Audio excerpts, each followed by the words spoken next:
and welcome to IRI Growth Insights, featuring IRI thought leaders, industry partners, and guests. For more than 40 years, IRI has been known for its invaluable data, but these podcasts explore insights that the data reveal to fuel disruption and market growth for CPG, retail, healthcare, and media industries. I'm your host, Tanya Schuckart, coming to you from my home office in Southern California.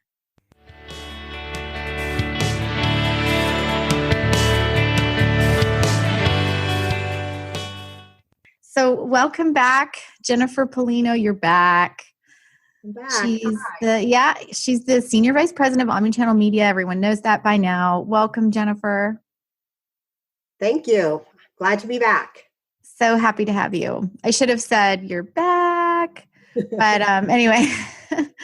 Okay, so today we're going to talk about something that I know you've done a webinar recently on this topic, but essentially how brands can win in economic upheaval. And that's certainly what's happening right now, isn't it? Yes. So let's take a little bit of a situation assessment. We're a few months into the pandemic and some cities are beginning to reopen, but many schools are closed until the end of the year, which means probably no physical summer camps either. So kids are going to be home, parents probably still working from home or just at home. And so there's absolutely uncertain economic times ahead. And I know when we spoke about a month ago, pantry loading was the significant consumer behavior, but what kinds of buying behaviors are you seeing now? Mm-hmm. Yeah, we continue to see a broader adoption towards self-care. Really, people having an increased open attitude about, how to help themselves keep healthy and be preventative. Being like trying to protect their immune system, build it up.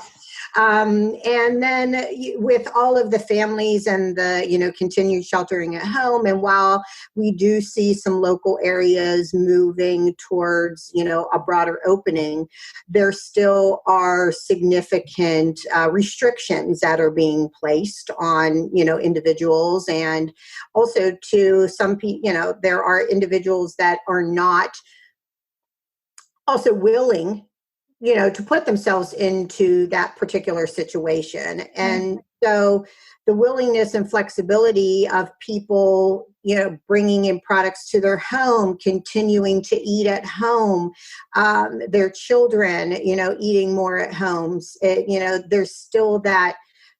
We still see a strong return to people with comfort brands and comfort categories, which is a little juxtaposition to sometimes the self-care, but there is this need for, to fulfill someone's safety concerns, as well as to serve their just innate nature of, feeling warm and protected. Yeah. I know I read somewhere recently that there's the sort of the physical,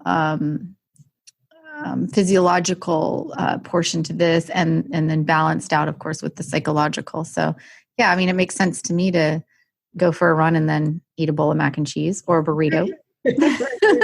Reward yourself. Exactly. And then there's the other pressure of, the economic pressures where there are a lot of individuals out of work and they are making trade-offs on different products and brands and what is really essential to them versus what's of how do I get the best value out of the products and the things that I would buy for my family. So and also different ways in which people are shopping and requiring to shop. So people want to go into a store, be very quick, and move out and get back to their safe domain. So there are a lot of different behaviors that are not only happening by how people are choosing brands, but also too in the way that they shop. Yeah. I know. Before we get into the meat of this discussion, I know just anecdotally, I know my husband, when he goes to the grocery store now, he says he buys only what's on the list. He doesn't deviate. Whereas before, you go to the grocery store and you buy 20 more things than you ever needed. And he says he buys what's on the list, but if what is on the list, he can't find it, he moves on. He's not searching for it. Yeah. To your point, right? He wants to get in and he wants to get out. So I wonder if maybe for another conversation, if new patterns aren't actually forming there, That's right. We've been doing it long enough. But so let's talk about some of the considerations brands should be making right now. I know you shared some learnings with me from past recessions where consumer buying behavior then is beginning to mirror what's happening now in this current phase. And I know our CPG marketers, might want to hear you break down some strategies, which you shared with me earlier. And I'm just going to read them off, and then that way you can go through each one for the listeners. And so, first, you shared with me tiered offerings, and number 2, keeping brands essential and top of mind. Number 3, develop a private label mitigation strategy. Number 4, drive personalization at scale. Mm-hmm. And then the 5th one which is fascinating to hear about, is innovate to prepare for the future. So, just starting with tiered offerings, number 1, tell us what you mean by tiered offerings. Sure. When people get into a economic issue, and we know from past, the 2008, 2009 market crash, and people have completely had to change and think about their financial well-being and supporting their family and how that they will eat. We do know that eating occasions outside the home dissipated. Mm-hmm. We do know that individuals looked to they felt that their financial conditions were obviously worse off, and it took for them a while to recover. Yeah. And with that downturn, we know that people, even after the recovery from 2008 to even 2011, during the recovery, people also too were not trying as many new products. About 40% of people were saying that they weren't trying as many new products, and people were sharing products in the household more than they used to. Mm-hmm. So while you might have used Crest toothpaste and your husband might have used Colgate toothpaste, now you're just buying one and you're sharing it, right? Right. So those are people they had felt that their financial position when it was in that time deteriorated as much, and even it was deteriorated even when the economy had recovered, and they were still acting in new ways and new behaviors. And that's what we anticipate is going to continue to happen. And we can even think about how much more dramatic that is with the COVID-19, right? Because of just the sheer inability that people have had to leave their domain, right, and support other businesses in and around, and even return to their offices to work. So things like, where do I get, when you do go back, where do I go for lunch? Right. I bring my lunch now, and where do I store my lunch? And so these things are all factors from behaviors that will trickle down into how people are purchasing and buying their products and going to the store. And so when we think about tiered offerings, if you're a marketer, you have to be thinking of your range of products. And let's just say you have a brand. You have to think of people within the spectrum of all income ranges to help capture those needs at the appropriate value level. So there's going to be people that are very price sensitive, obviously. And those products in your portfolio are going to have to be heavily promoted, and they're more of a commoditized product that's going to have more substitutes. So you really have to think about, is that where you're going to play? And if you are going to be supporting this income level or group, you need to make sure that your product is positioned for that group, not only price sensitive, but also to make sure that you're looking at the competition in that area, so that you at least have all of the base level benefits that group would be at least looking for. You think of it kind of as a triangle, right? Of how your brands and your products move up the ladder. And then you have this middle tier of products where it's serving a need of people that want value, but also have maybe specific needs and are need dependent. So it might be maybe a category that's highly dependent. Maybe it is somewhat of a self-care product, dependency. It is need driven, but there are consumers that will choose brands over maybe private label, or choose brands not maybe so much based off of price, as long as they're within a relative gap with each other, but they'll choose those products. And then there's these more inelastic type products. And these are really the brands that you have to have the strongest brand equity, and you have to be, as a brand manager, you have to be really aligned to understand, is that really true? Is my brand have the strongest brand equity that people won't move back? There is a premiumness, obviously, to the product, but that premiumness will have and must require unique benefits for people to pay for it. That's right. And so that's when we think about tiered offerings, that is what we think about when we're looking at, a brand portfolio and how they're going to relate to all of the consumers. Right. And so it's really important, if you only have, say, you're in a category and you have one brand, really needing to figure out what position you are within that. So maybe that's like a good transition into messaging, right? Because absolutely. And you think about that. So you have all of those ranges and those tiers of offerings, and you have to talk about affordability, right? Because a tiered messaging and value for money is obviously going to be so important. And it doesn't matter what income level you are, but everybody wants to make sure that they get the most for their money. And I look at some of the advertising that was done during the 2000, 2008, 2009. Oh, yeah, this is cool. And one of those was Kellogg's. They highlighted in a advertisement a price for a bowl. So you could basically what was say, you can have it for less than 50 cents a bowl.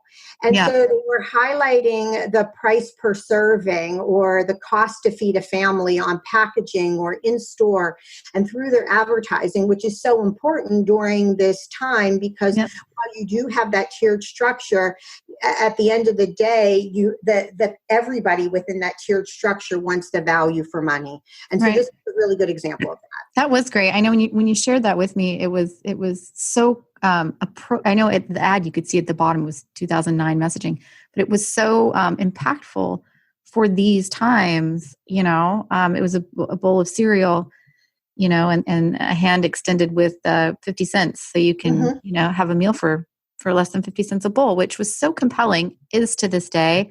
I don't know about your family, but I mean, we're eating breakfast for dinner sometimes, so it's like.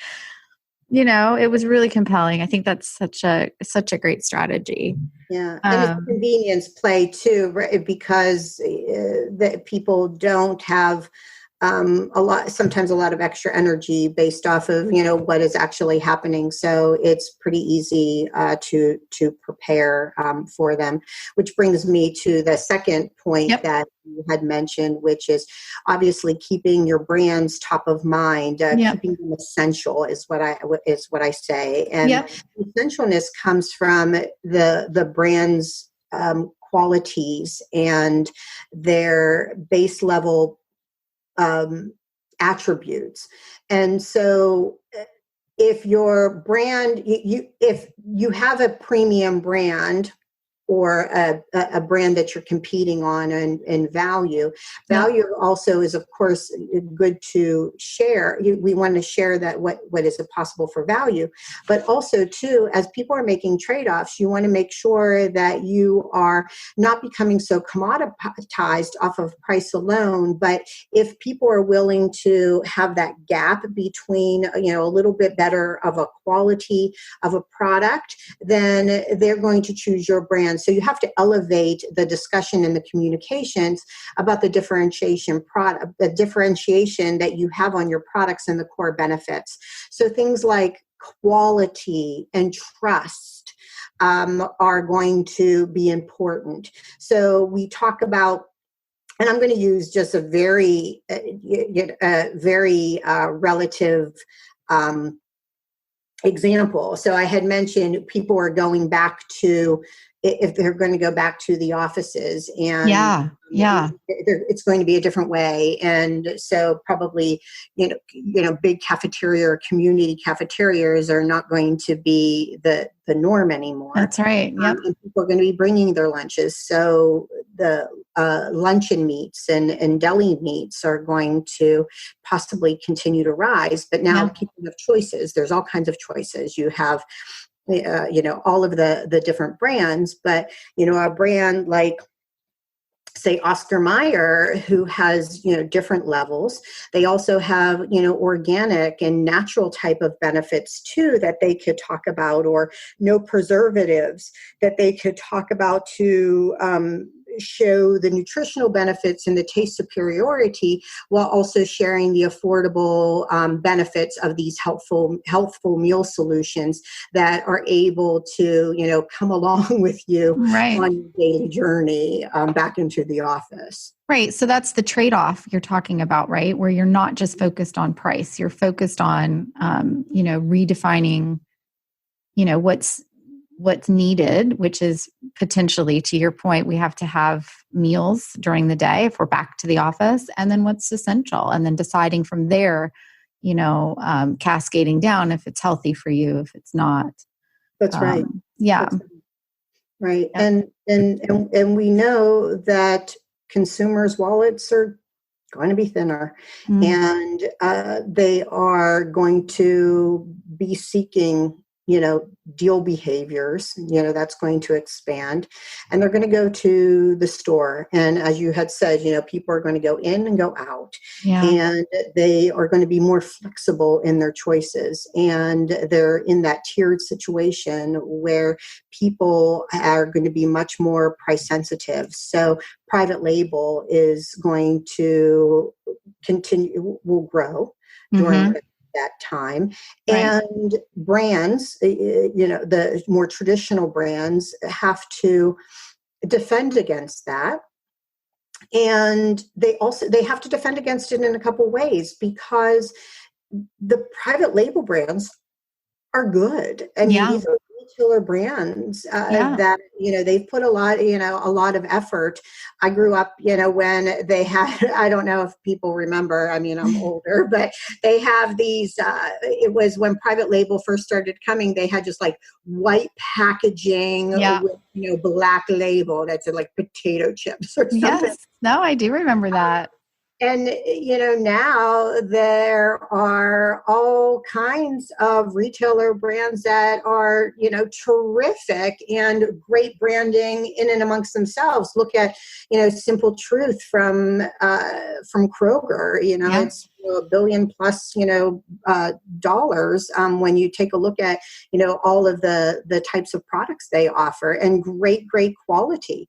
And right. so, I think too, right. We've seen this with our thought leadership reports that we're pushing out in partnership with BCG.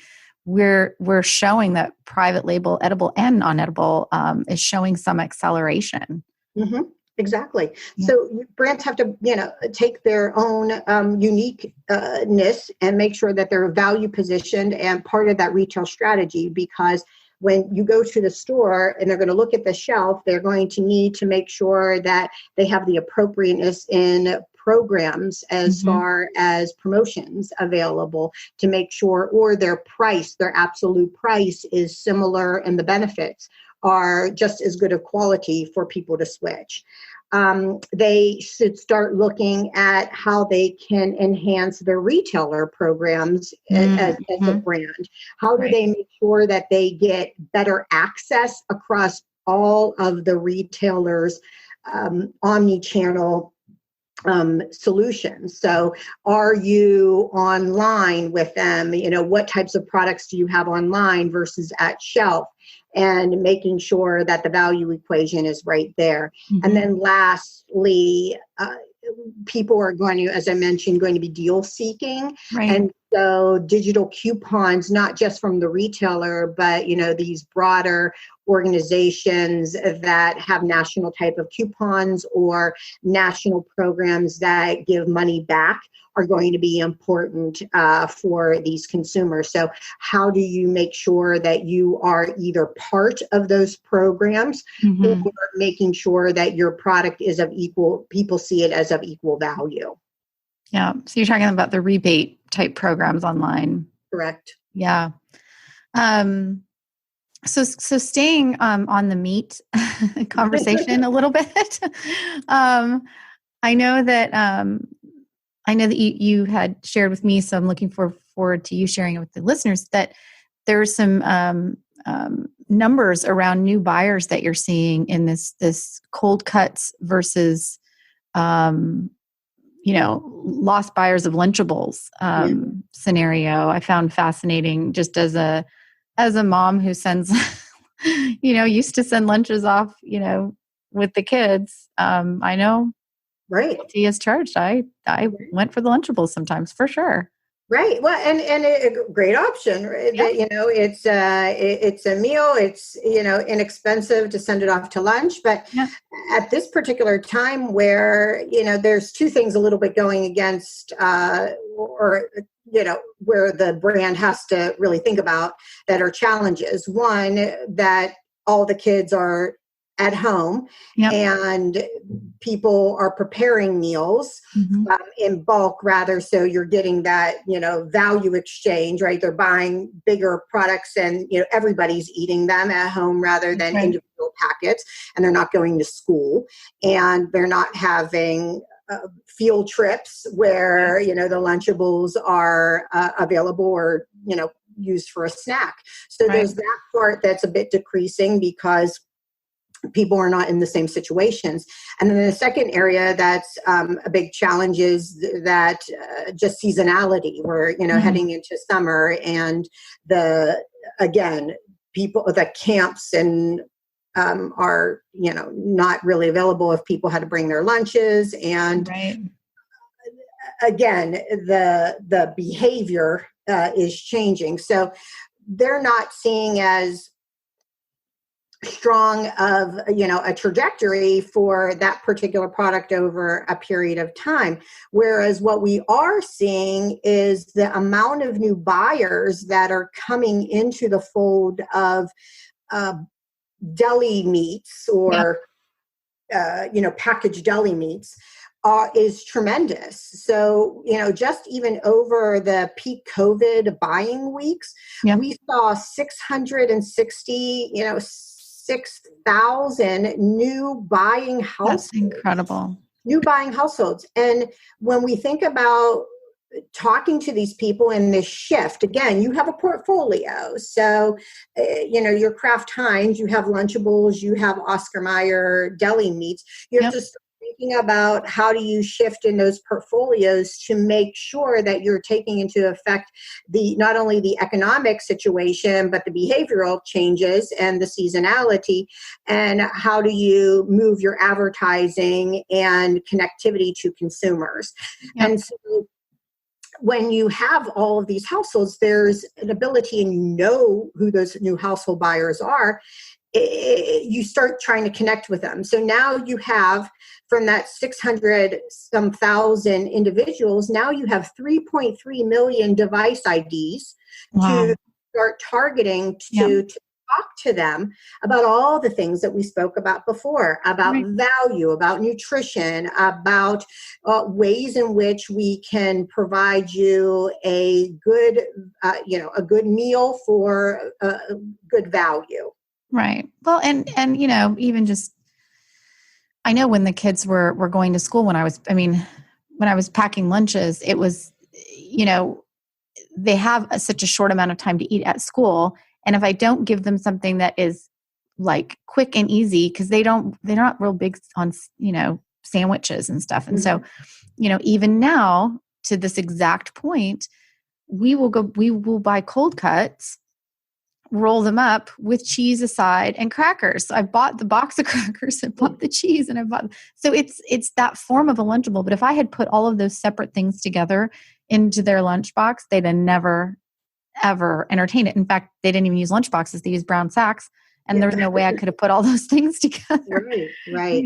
So you're right. It's behaviors are changing. And the numbers are there to very easily, and IRI has that ability to find those individuals. And when we can clearly see the exact number of households and know who those households are that have come into the category or increased in that category, so you can see those shifts in behaviors. You as a brand want to make sure that you're talking to them, making sure that your message is top of mind. There's a lot of opportunity to make sure that you have that awareness. Where people, as you said, going into the store, picking something, leaving, and going about their day. But that also brings you to a point of, we're not always going to be in this same situation. We have to think forward. Thank goodness. Indeed. We have to think forward. We have to.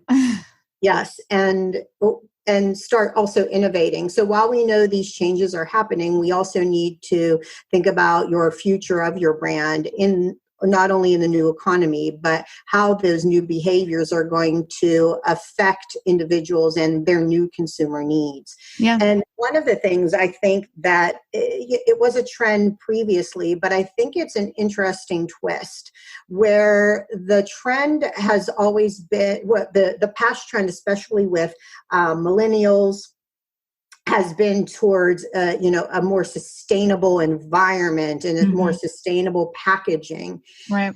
And what's coming to bear is that people are seeing, because we're sheltering at home, the effects that this is actually having on the environment. Right. There's a little bit cleaner air. Somewhere in California, was it California? I think it was. I don't want to, misspeak, but I think it was a 17% reduction in emissions or something like that, just in the last couple of months.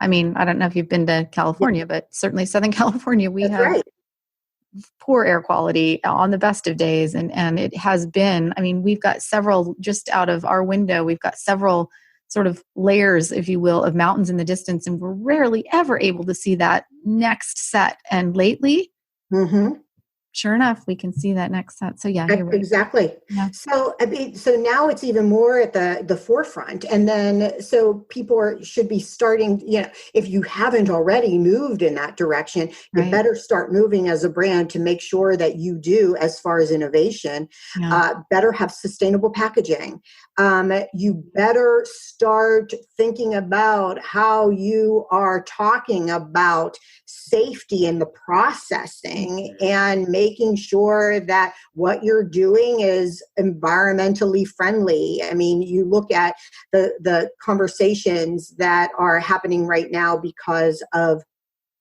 the meat processing in plants where there's a lot of workers who unfortunately have been diagnosed with COVID-19 and they are, and production has gone down because of, the safety of these the workers and a new way that they have to get into the processing. So that's going to be really important when consumers are picking up a package going forward, as well as, it leans into like this nutrition portion and care of, not only how are you taking care of your workers and your individuals, but then how does that translate and take care of me better?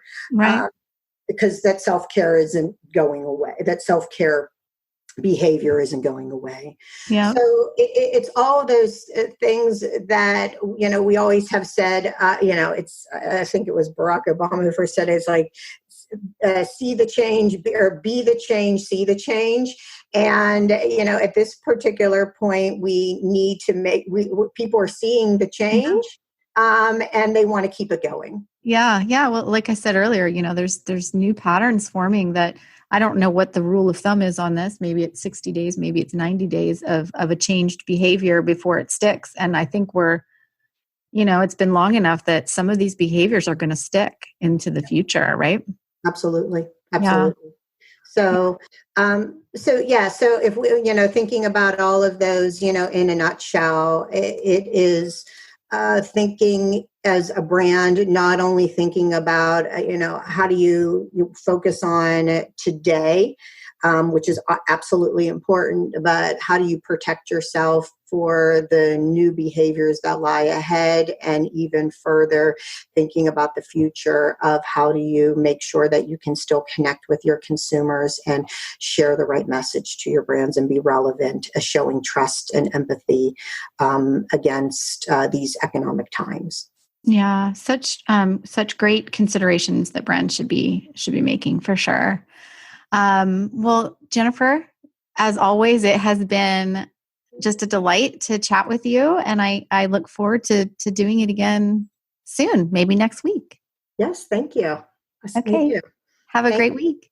You too. Bye. Thank you for listening. Please visit IRIworldwide.com to view the IRI COVID-19 dashboard and insights portal, where you'll have access to daily updates, in-depth reports, as well as observations and implications for the CPG retail industry. Please become a subscriber of IRI Growth Insights and let us know what you want to learn more about. We'll serve it up in a future IRI Growth Insights episode. Look for us wherever you get your podcasts and be sure to review IRI Growth Insights. Also, visit us on the web at IRIworldwide.com and connect with us on Twitter, Facebook, and LinkedIn.